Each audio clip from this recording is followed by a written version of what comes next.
Malaysian airlines की एक flight MH370 Kuala Lumpur airport से टेक ऑफ करती है। इस प्लेन की डेस्टिनेशन चाइना का शहर बीजिंग था। इस प्लेन में 227 पैसेंजर्स और 12 क्रू मेंबर्स को मिलाकर टोटल 239 लोग सवार हैं। टेक ऑफ के कुछ 38 मिनट्स बाद कॉकपिट से पायलट का एक आखिरी मैसेज आता है, good night Malaysian 370।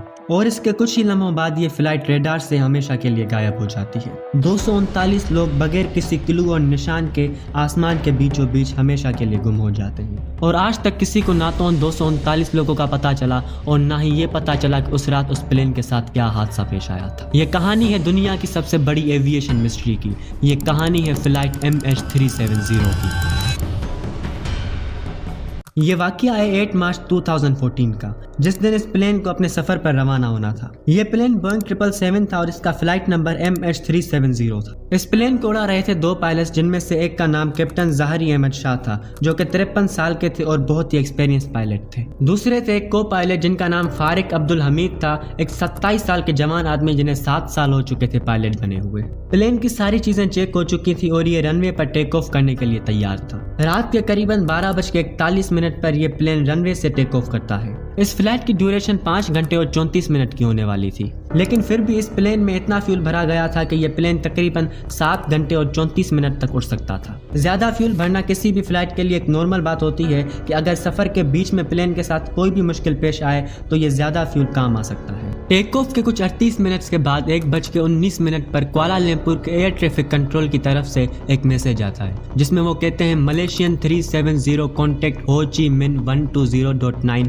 Good night. इसके जवाब में कैप्टन ज़ाहरी अहमद शाह का एक आखिरी मैसेज सुनाई देता है, गुड नाइट मलेशियन 370। इसके सिर्फ 2 मिनट्स के बाद ये प्लेन कुआलालंपुर के रेडार से गायब हो जाता है। लेकिन उनके लिए ये कोई अनयूजुअल चीज नहीं थी, क्योंकि उन्होंने सोचा कि शायद ये प्लेन हमारे रेडार की रेंज से बाहर चला गया होगा और वियतनाम के एयर स्पेस के अंदर चला गया होगा। लेकिन उसी सेम टाइम पर यह प्लेन वियतनाम के सिटी हो ची मिन के रेडार से भी गायब हो जाता है। अब ये बात वियतनामी एयर ट्रैफिक कंट्रोल के लिए एक अनयूजुअल बात थी, तो उन्होंने अगले 18 मिनट तक MH370 से कांटेक्ट करने की कोशिश की, लेकिन कोई भी जवाब नहीं आया। इसके बाद वियतनामी एयर ट्रैफिक कंट्रोलर्स ने कुआलालंपुर से कांटेक्ट किया और उनको बताया कि MH370 उनके रेडार से गायब हो चुका है और कोई कांटेक्ट भी नहीं हो पा रहा। अब ऐसी सिचुएशन में जितनी जल्दी हो सकता है उतनी जल्दी ही रेस्क्यूअर्स को इन्फॉर्म किया जाता है, लेकिन मलेशियन एयर ट्रैफिक कंट्रोल्स वालों ने तकरीबन 3 घंटे और 54 मिनट्स के बाद Kuala Lumpur aeronautical rescue coordination centre से राब्ता किया, लेकिन तब तक बहुत देर हो चुकी थी। सुबह के 6:15 को इस फ्लाइट को बीजिंग पहुंचना था, लेकिन वहां से भी कोई अच्छी खबर नहीं आती। इस प्लेन को ढूंढने के लिए जो रेस्क्यू मिशन स्टार्ट किया जाता है वो दुनिया का one of the most expensive rescue mission था। इस रेस्क्यू मिशन में Malaysia, Australia, China, US, UK, France और सिंगापुर को मिलाकर टोटल 7 कंट्रीज इन्वॉल्व थी। 60 शिप्स और तकरीबन 50 एयरक्राफ्ट MH370 को साउथ चाइना सी और गल्फ ऑफ थाईलैंड में ढूंढना शुरू कर देते हैं। 4 दिन तक ये रेस्क्यू मिशन जारी रहता है, लेकिन प्लेन का कोई सुराग नहीं मिलता। लेकिन 4 दिन के बाद 12 मार्च को एक ऐसी खबर आती है जो कि सबको हैरान कर देती है। वो खबर ये थी कि जिस रात MH370 रेडार से गायब हुआ था तो वो सिर्फ सिविलियन रेडार से गायब हुआ था, जबकि मलेशियन मिलिट्री के एक रेडार पर वो प्लेन अगले 1 घंटे तक शो होता रहा। मिलिट्री रेडार के अकॉर्डिंग MH370 ने पहले एक राइट टर्न लिया, लेकिन फिर लेफ्ट साइड पर मुड़ गया। रात के 1:30 से लेकर 1:35 तक ये प्लेन 35,700 फीट की हाइट पर उड़ रहा था। मिलिट्री रेडार पर आखिरी मर्तबा MH370 रात के 2:22 पर शो हुआ और इसकी लोकेशन अंडमान सी थी, जो कि इंडियन ओशन का एक हिस्सा है। अब सोचने वाली बात यह थी कि उस रात MH370 के साथ ऐसी कौन सी मुश्किल पेश आई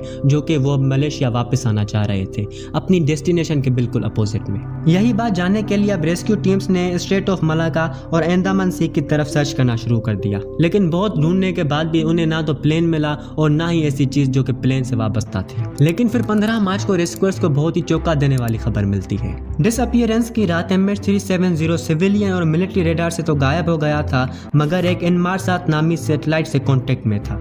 उस रात MH370 ऑटोमेटिकली हर 1 घंटे के बाद उस सैटेलाइट से कांटेक्ट करता रहा। प्लेन का सैटेलाइट से आखिरी कांटेक्ट सुबह के 8:19 पर था। जब एक्सपर्ट्स ने सैटेलाइट कम्युनिकेशन का हिसाब लगाकर कैलकुलेशंस की तो उन्होंने पता लगाया कि MH370 की लास्ट लोकेशन इंडियन ओशन में ही मौजूद थी। इंडियन ओशन में मौजूद एक कर्ड प्लेस जिसे 7th आर्क कहा जाता है। प्लेन को कुआलालंपुर से उड़े और 7th आर्क तक आने में लगभग 7 घंटे और 38 मिनट का वक्त गुजर चुका था और प्लेन में फ्यूल भी इतना ही भरा गया था। तो इसके बहुत से चांसेस हो सकते हैं कि शायद ये प्लेन फ्यूल खत्म होने की वजह से इंडियन ओशन में कहीं क्रैश हो गया होगा। यही जानने के लिए एक डीप सी सर्च ऑपरेशन शुरू किया जाता है। 3 साल तक ये ऑपरेशन चलता है लेकिन फिर भी प्लेन का कुछ अता पता नहीं चलता। इस डीप सी सर्च ऑपरेशन में तकरीबन 150 मिलियन से 160 मिलियन डॉलर्स का खर्चा आता है और इस ऑपरेशन को 3 साल बाद बंद कर दिया जाता है। आज तक पूरा MH370 प्लेन नहीं मिला लेकिन फिर भी पिछले कुछ सालों से प्लेन के कुछ टूटे हुए पीसेस अलग अलग जगहों से मिलते रहे हैं। MH370 के डिसअपीयरेंस पर बहुत सारी थ्योरीज बनाई गई थी, जिनमें से सबसे मेन और बड़ी थ्योरी ये थी कि इस प्लेन के गुम होने में या क्रैश होने में इसी के pilot captain Zaharie Ahmad Shah का हाथ था। साल 2016 में न्यूयॉर्क मैगजीन ने लिखा कि जब FBI ने कैप्टन ज़हारी के घर की छानबीन की तो उन्हें एक फ्लाइट स्टिमुलेटर मिला जिसमें उन्हें एक प्रैक्टिस फ्लाइट मिली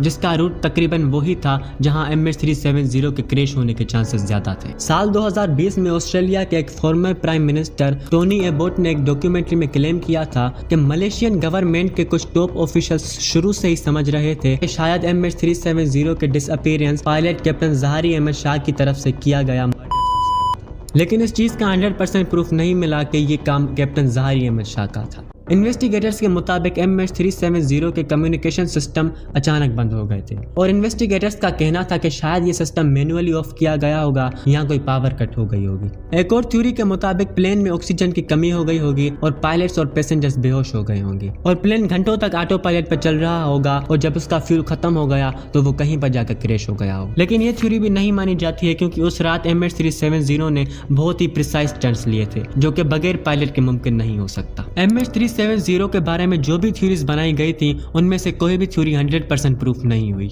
लेकिन फिर साल 2022 में एक British aerospace engineer Richard Godfrey और उनकी टीम ने weak signal propagation reporter tracing technology का इस्तेमाल करके एक नई रिसर्च दुनिया के सामने रखी। रिचर्ड गॉडफ्रे ने रिसर्च तो की लेकिन कोई भी ऑपरेशन नहीं चलाया। लेकिन एक और सर्च ऑपरेशन किया गया था 2025 में MH370 को ढूंढने के लिए। मलेशियन गवर्नमेंट और USA की एक कंपनी ओशन इन्फिनिटी ने मिलकर यह ऑपरेशन सर अंजाम दिया था। ये operation no find no fee की शर्त पर था, मतलब अगर ओशन इन्फिनिटी MH370 को ढूंढ लेगी तो मलेशियन गवर्नमेंट उन्हें $70 मिलियन का इनाम देगी। 3 दिसंबर 2025 से 23 जनवरी 2026 तक चलता है, लेकिन ओशन इन्फिनिटी को भी कोई प्लेन नहीं मिलता। 1,40,000 किलोमीटर स्क्वायर पर ढूंढने के बावजूद MH370 का नाम और निशान नहीं मिलता। इस वाकये को 12 साल गुजर चुके हैं लेकिन ना तो उस प्लेन का पता चला और ना ही किसी पैसेंजर का। उम्मीद है आपको ये वीडियो बहुत अच्छी लगी होगी। इस वीडियो को लाइक करें, मेरे चैनल को सब्सक्राइब करें। मिलते हैं नेक्स्ट वीडियो में। अल्लाह हाफिज।